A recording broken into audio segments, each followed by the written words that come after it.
ಭಾರತದ ಯುವಜನರಲ್ಲಿ ಓಪಿಯಾಯ್ಡ್ ನೋವು ನಿವಾರಕ ಮಾದಕ ವಸ್ತು ಬಳಕೆ ಅತಿಯಾಗುತ್ತಿದ್ದು ಇದು ಒಂದು ಸಾಮಾಜಿಕ ಆರೋಗ್ಯ ಪಿಡುಗಾಗಿ ಪರಿಣಮಿಸಿದೆ. 2% ಜನ ಇದನ್ನು ಉಪಯೋಗಿಸುತ್ತಿದ್ದು ಇದು ವ್ಯಸನ, HIV, ಹೆಪಟೈಟಿಸ್ C ಅಂತಹ ಸೋಂಕು ಹರಡುವಿಕೆ, ಇದಲ್ಲದೆ ಇದರ ಅತಿಯಾದ ಉಪಯೋಗದಿಂದ ಸಾವು, ಇದಲ್ಲದೆ ದೈಹಿಕ ಮತ್ತು ಮಾನಸಿಕ ಆರೋಗ್ಯದಂಥ ಪರಿಣಾಮಗಳನ್ನು ನಾವು ಗಮನಿಸಬಹುದು. ಓಪಿಯಾಯ್ಡ್ ಉಪಯೋಗದಿಂದ ಬಿಡುಗಡೆ ಪಡೆಯಲು, ಅದನ್ನು ತ್ಯಜಿಸಲು ಇದಕ್ಕೆ ಪುರಾವೆ ಸಹಿತ ಚಿಕಿತ್ಸೆ ಲಭ್ಯವಿದೆ. ನಮಸ್ಕಾರ, ನಾನು ಡಾಕ್ಟರ್ ಶ್ರೀದೇವಿ AU, ಬೆಂಗಳೂರಿನ ನಿಮ್ಹ್ಯಾನ್ಸ್ನ ಮನೋವೈದ್ಯಕೀಯ ಸಮಾಜ ಕಾರ್ಯ ವಿಭಾಗದಲ್ಲಿ ಸಹ ಪ್ರಾಧ್ಯಾಪಕಿಯಾಗಿದ್ದೇನೆ.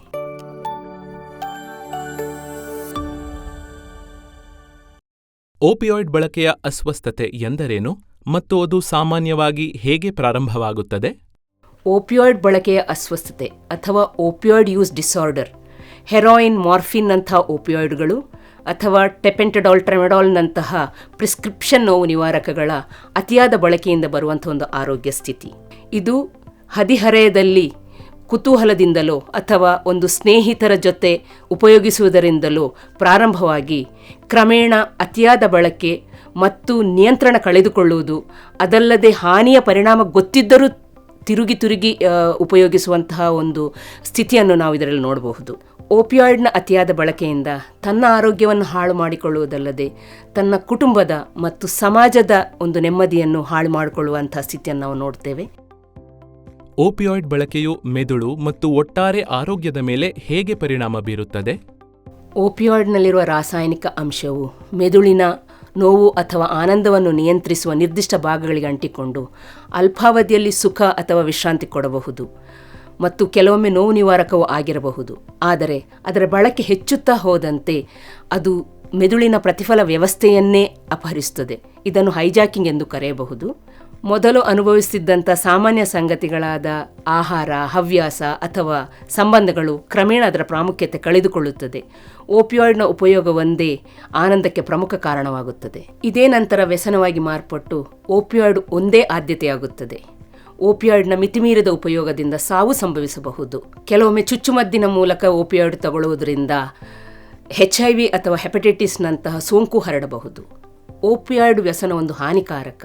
ಇದು ದೈನಂದಿನ ಚಟುವಟಿಕೆಗಳ ನಿರ್ಲಕ್ಷ್ಯ, ಶಿಕ್ಷಣದಲ್ಲಿ ತೊಂದರೆ, ಇಂಥವುಗಳಲ್ಲದೆ ಇನ್ನು ಕೆಲವರಲ್ಲಿ ಉದ್ಯೋಗ, ಕುಟುಂಬ ಅಥವಾ ಹಣಕಾಸಿನ ತೊಂದರೆಯನ್ನು ಉಂಟು ಮಾಡಬಹುದು. ಕೆಲವೊಮ್ಮೆ ಓಪಿಯಾಯ್ಡನ್ನು ಸಂಗ್ರಹಿಸಲು ಅಪರಾಧ ಚಟುವಟಿಕೆಗಳಲ್ಲಿ ತೊಡಗಿಸಿಕೊಳ್ಳುವುದು, ಅಪಾಯಕರ ಲೈಂಗಿಕ ಚಟುವಟಿಕೆಗಳಲ್ಲಿ ತೊಡಗಿಸಿಕೊಳ್ಳುವುದನ್ನು ನಾವು ಕಾಣಬಹುದು. ಇದರಿಂದ ಇವರು ಕಾನೂನಿನ ಸಮಸ್ಯೆಗೂ ಸಿಲುಕಬಹುದು. ಓಪಿಯಾಯ್ಡ್ಗಳನ್ನು ಬಳಸುವ ಜನರಿಗೆ ಯಾವ ಚಿಕಿತ್ಸಾ ಆಯ್ಕೆಗಳು ಪರಿಣಾಮಕಾರಿ? ಓಪಿಯಾಯ್ಡ್ ಚಿಕಿತ್ಸೆಗೆ ಹಲವು ಆಯ್ಕೆಗಳು ಲಭ್ಯವಿವೆ. ಇದರಲ್ಲಿ ಮುಖ್ಯವಾಗಿ ಬ್ಯೂಪ್ರಿನಾರ್ಫಿನ್ ಅಂಥ ಔಷಧಿ ಸೇರಿದೆ.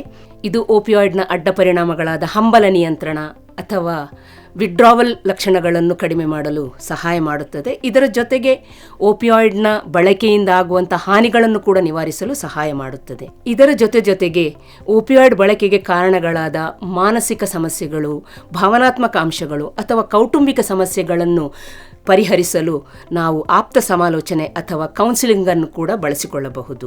ಇದರ ಜೊತೆಗೆ ನಿರ್ದಿಷ್ಟ ಸೇವೆಗಳಾದ ಅಂದರೆ ರಿಲ್ಯಾಪ್ಸ್ ಪ್ರಿವೆನ್ಷನ್, ಮರುಕಳಿಸುವಿಕೆಯ ನಿಯಂತ್ರಣ ಅಥವಾ ಮೋಟಿವೇಶನ್ ಎನ್ಹ್ಯಾನ್ಸ್ಮೆಂಟ್ ಅಂದರೆ ಪ್ರೇರಣೆಯ ವರ್ಧನೆಯಂತಹ ಸೇವೆಗಳನ್ನು ಕೂಡ ಪಡೆದುಕೊಳ್ಳಬಹುದು. ಇದರ ಜೊತೆಗೆ ಕೌಟುಂಬಿಕ ಸಮಾಲೋಚನೆ, ಬೆಂಬಲ ಗುಂಪುಗಳ ಸಹಾಯವನ್ನು ಪಡೆಯುವುದು ಕೂಡ ಅತ್ಯಂತ ಪರಿಣಾಮಕಾರಿ. ನೆನಪಿಡಿ, ಮರುಕಳಿಸುವಿಕೆ ಒಂದು ವೈಫಲ್ಯವಲ್ಲ, ಅದು ಚಿಕಿತ್ಸೆಯ ಒಂದು ಭಾಗ.